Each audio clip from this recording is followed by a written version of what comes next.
Hello and welcome to Azariah's Studio. My name is Sarah. I am the artist and designer behind Azariah's Studio.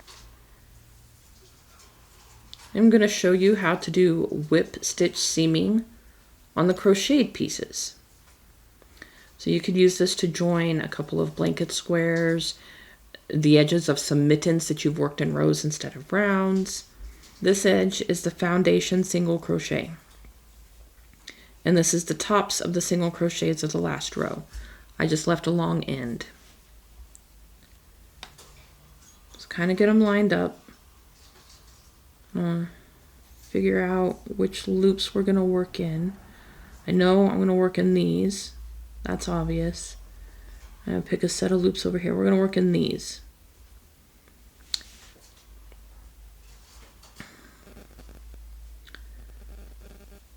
I go into this one first, and then into this one.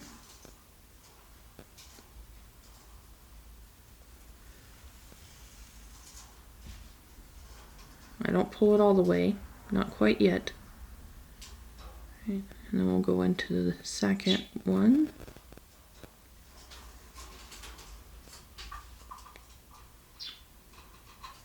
I do 3 or 4 before I snug it up tight. Depends on how much pulling I think my yarn can take.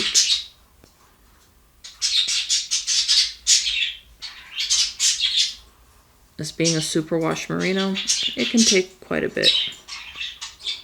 Alright, I've done a few stitches now. I'm going to go ahead and snug it. But I don't want them to be this way. I want them to be laying this way, like just sitting right up next to each other. Lay it flat, hang on to it, pull the loop of that topmost stitch just until everything is together and sitting next to each other. Pull on it in a couple different directions so it's not real tight. It's got a little bit of wiggle room. And then continue on.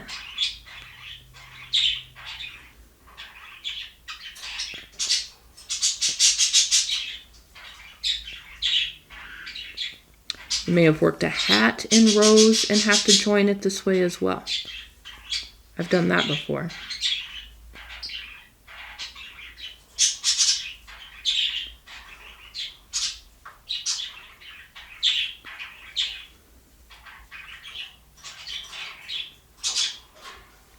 And it doesn't have to be the foundation single crochet. It can be a chain.